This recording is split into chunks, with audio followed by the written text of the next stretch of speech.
Tom DeLay is, of course, the former Republican House Majority Leader.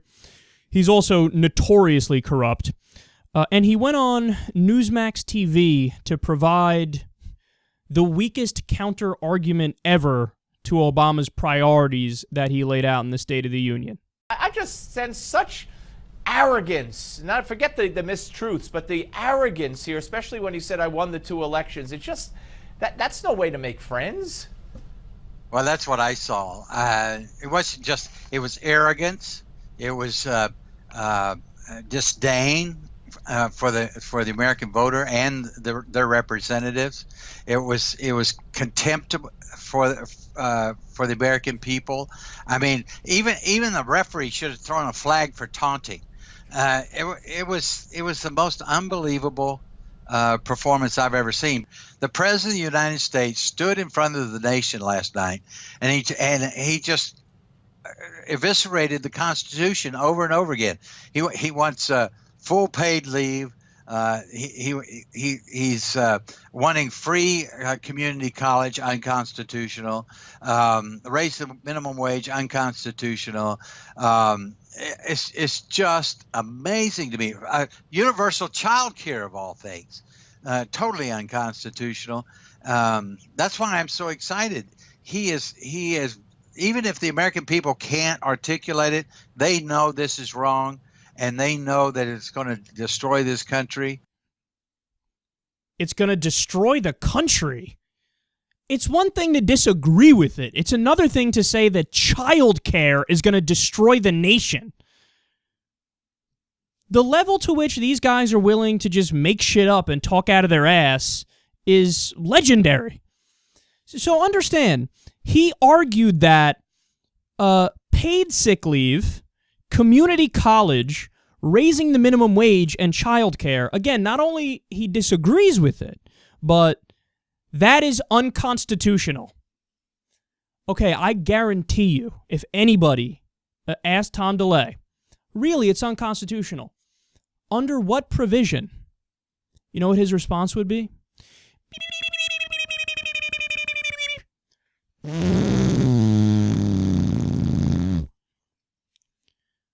He doesn't know. Because, of course, it's not unconstitutional. What are you talking about? It's totally constitutional. And you could justify it through multiple different provisions. Of course, the most obvious one that comes off the top of my head is the General Welfare Clause, that the federal government has the ability to provide for the general welfare of its people. If you allow Social Security, which it has been allowed and has been tried in the Supreme Court, and they ruled on the side of Social Security, if you could do that, if you could do Medicare, if you could do Medicaid, if you could have social safety nets, which we can, then of course you can have child care or raising the minimum wage. What about raising it would be unconstitutional? If you have it, then of course the debate becomes, what do you want the number to be? We already have it. We already know that's constitutional. So then it's just a matter of we're going to raise the number a little bit. To say it's unconstitutional, I guarantee you if you ask him, really, what amendment does that violate? He wouldn't be able to tell you. I don't think Tom DeLay knows more. He can't name you more than 2 amendments in the Constitution. He could tell you maybe 3. He could tell you Second Amendment, right to bear arms, but he doesn't understand what it actually says and what the meaning of it is and the history of it. He could tell you maybe the First Amendment, or name a few of the things in the First Amendment, and then maybe the 10th Amendment, which is states' rights, which all the conservatives love because back in the 60s, it's the argument that red states used to try to continue segregation.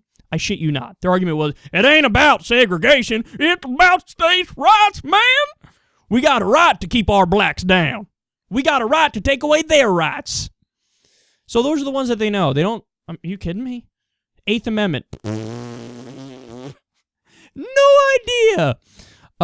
So the earlier part of that was fascinating too.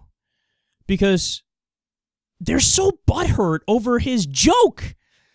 When Obama said, I know because I won both. Remember how the entire thing unfolded, too. He said, I have no more campaigns to run. And what did the Republicans do? Yeah, they clapped. They clapped. Now, notice, they're not saying, oh, well, that's, how dare they do that? I mean, they're disrespectful. No, only Obama's disrespectful for responding to the original disrespect, which was the clapping when he said, I don't have any more campaigns to run.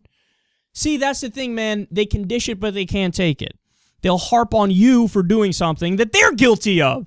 They're the ones that disrespected when they clapped at that line, but they're not talking about that. They're talking about the response, which, by the way, was funny, which even made Republicans laugh. If you watch the camera angle from when they zoom out, you see some Republicans like, okay, he got us. We first got him, and then he got us. They're just whiny little bit. There's nothing. Obama's never done anything right. He's so terrible. Paid sick leave is going to destroy America. Community college. I mean, when you are outraged over those things, your priorities are laughably stupid. Because what's the argument when it boils down? Fiscal conservatism. That's what we want to save money, and I don't want to pay for somebody else's college. That's what it boils down to. I'm a fiscal conservative. Really? So how much, the cost of these programs, how much is that equal to in the war on terror? What is it, like a month in the war on terror would fund all of these things 80 times over? Funny how you don't object to the drone program or to the 6 different countries we're engaged in conflict in right now. You don't object over that. You don't object over the blank check that we gave in a bailout to Wall Street. You don't object to the $80 billion plus in a corporate welfare check and a subsidy that we give to the big banks. You don't object to ridiculous pork barrel spending for your own district. You don't object to any of the areas where you should object. You don't object on fiscal discipline grounds when we are wasting money on something. But when it's money that would be well spent and that we need, now all of a sudden you care deeply about fiscal discipline. Spare me.